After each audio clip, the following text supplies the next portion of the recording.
I used to spend the night in hotel parking lots. What was I gonna do? I ain't had nowhere to stay, so I lived in the car. I had $35. And I said, come on, God, man, I've been trying to make this dream come true. You done left me out here like this. And I was crying so hard that he said, if you get up, I'm gonna take you places you ain't never been. I was finna quit.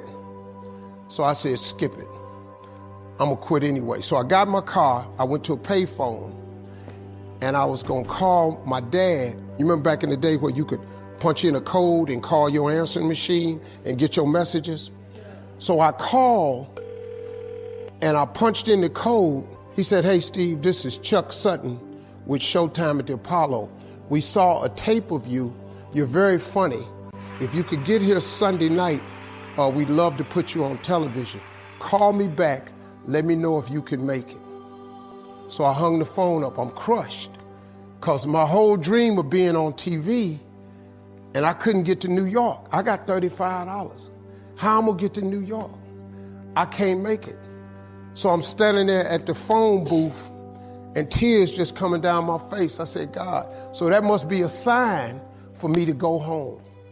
Because this it, I ain't even got the money to go to the Apollo. My whole thing, I wanted to be on TV, I couldn't even make the dream come true. This is the most messed up moment. And so I said, man, let me call this dude back and see if he said this Sunday. Because maybe he said next Sunday, and I could hustle up a little bit of money or something. I don't know what I'm gonna do, but let me just call him back. So I called him back.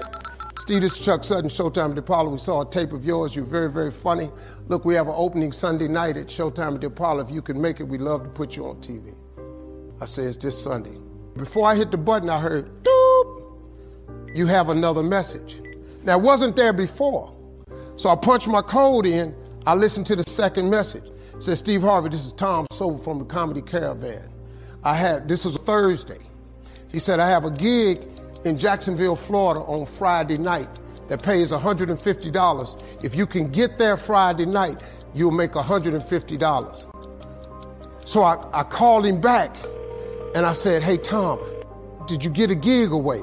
He said, no, it's still available. He said, can you get there? I said, I'm in Pensacola, Florida. I'm 3.5 hours away. So I drive to Jacksonville, Florida, and that night I made the $150. The club owner said, man, you funnier than the guy we hired. If you stay tomorrow night, I'm gonna give you another $150. So now I got $300 now. So I get on the phone, I call Chuck Sutton. I say, hey man, is the gig still available at Showtime at the Apollo? He said, yeah, we got one opening left. I said, I'll be there. So I called Eastern Airlines, who used to be open back then. They had a special for $99 going from Jacksonville, Florida to New York round trip. So I parked my car at the airport. I got it.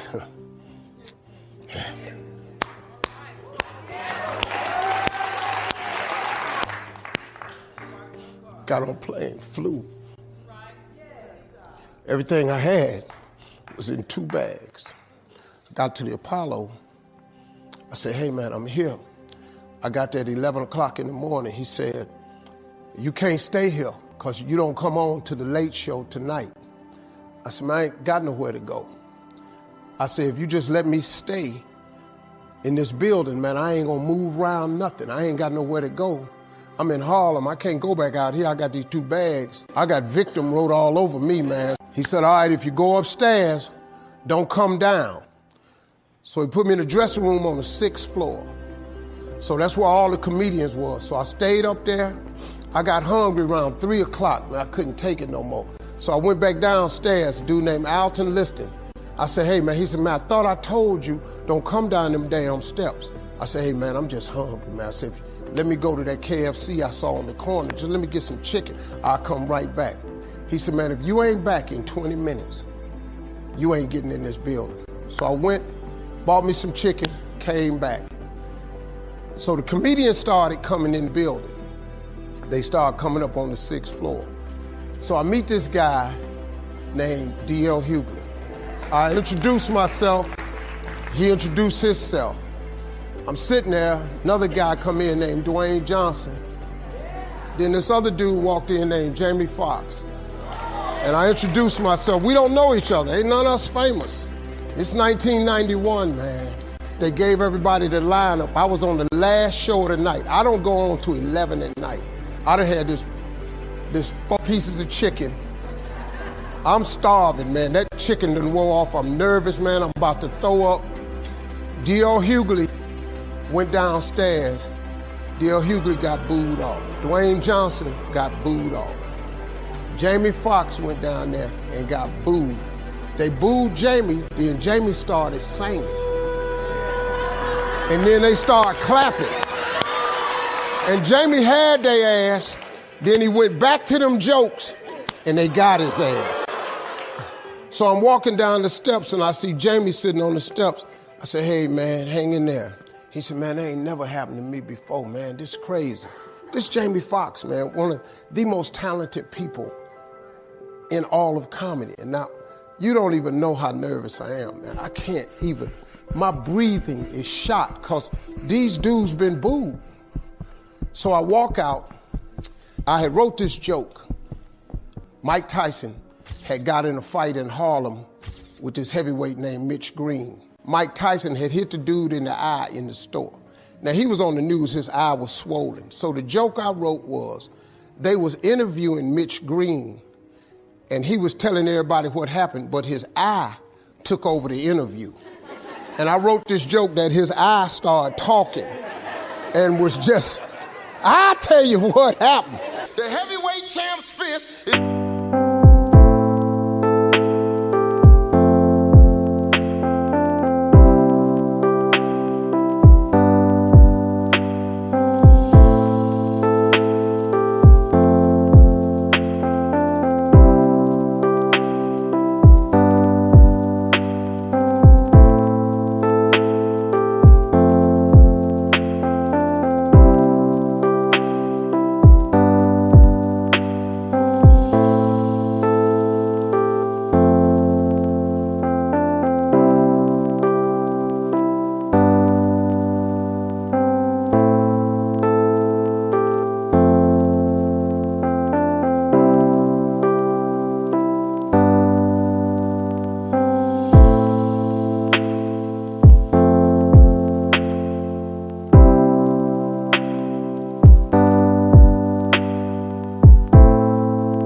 I just said, Lord, Lord, Lord. And I wrote this whole joke about this dude's eyeball talking. And when the punch came, and all this here,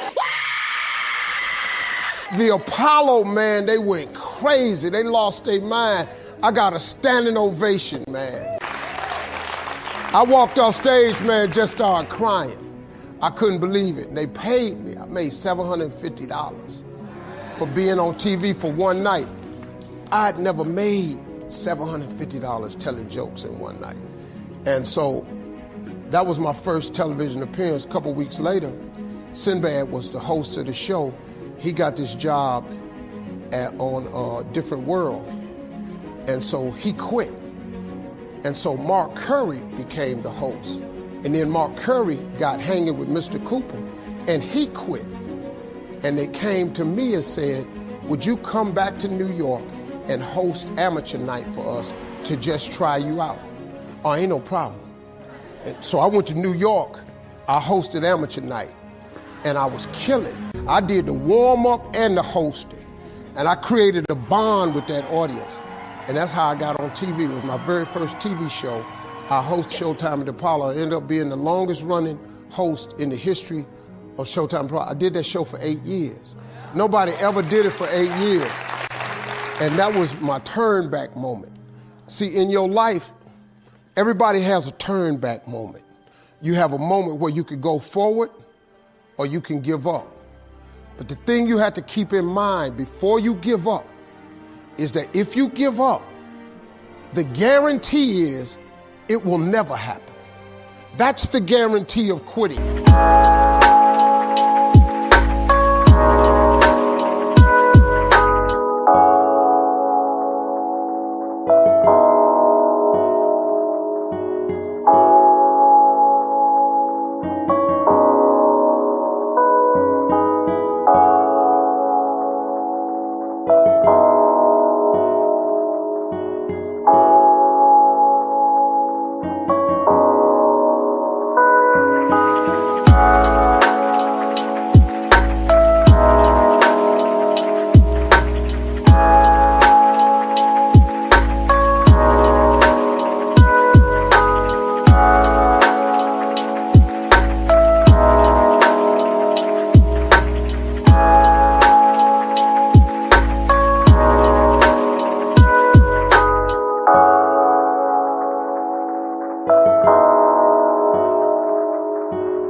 That it will never happen, no way under the sun.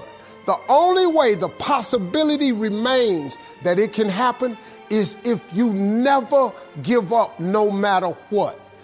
Because God is always coming. He's never too late.